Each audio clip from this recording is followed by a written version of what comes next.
তোমারও কান্ড গরম করতে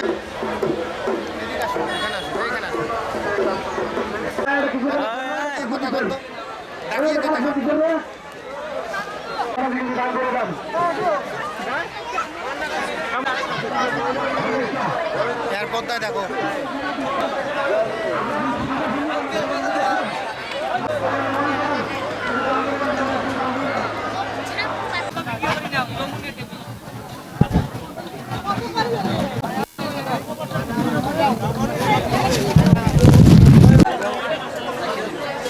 এই 8টা মাছ বিক্রি করলাম, 4টে বিক্রি করছি, একটায় 3000 4000 করি, একটা 3500 3600 করি।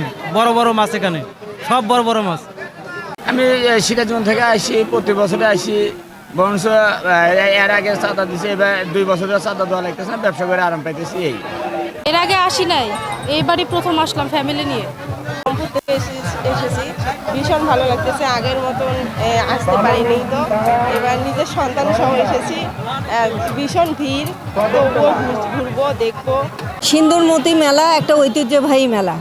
এটা কিন্তু যুগ যুগ ধরে চলে আসছে এবং এই মেলা উপভোগ করতে আসছি আমরা। এখানে ধর্ম বর্ণ নির্বিশেষে সকল মানুষই কিন্তু এখানে উপস্থিত হয়েছে।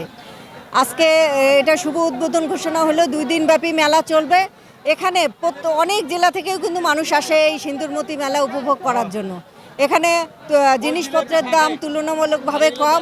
আমরা চাই এই ঐতিহ্যবাহী মেলায় ধর্ম বর্ণ নির্বিশেষে সকলেই যেন উপস্থিত হয়ে এই মেলাটা উপভোগ করে।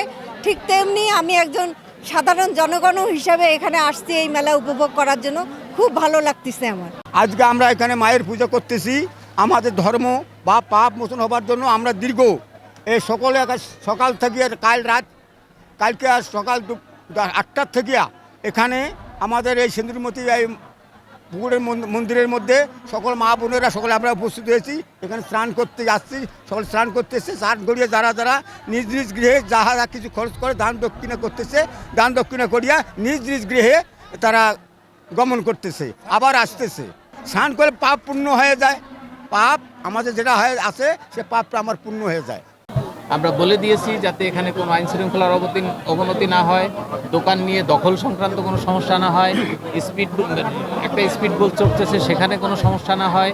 তারপর ওখানে মন্দিরে এখন দেখবেন যে ওই যে মানুষের জন্য বিভিন্ন ধরনের তবারকের ব্যবস্থা করা হচ্ছে, সেখানেও যাতে, অর্থাৎ সার্বিকভাবে আমরা এবং রাজারহাট অর্থাৎ কুড়িগ্রামের প্রশাসন সবাই মিলে সার্থকভাবে এই মেলাটাকে আরও সার্থক কীভাবে করা যায় সেজন্য আমরা সর্বদা কাজ করছি। আপনারা দেখেন আজকে লক্ষাধিক মানুষের সমাগম ঘটেছে, এখানে পূজা অর্চনা করছে শান্তিপূর্ণ নির্বিঘ্নভাবে।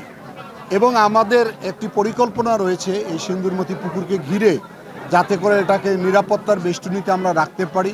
সেজন্য একটা পরিকল্পনা আমরা প্রকল্প গ্রহণ করেছি, যাতে এই ঐতিহ্যবাহী পুকুরটাকে আমরা ধরে রাখতে পারি, বাংলাদেশের মানুষের কাছে পরিচয় করে দিতে পারি।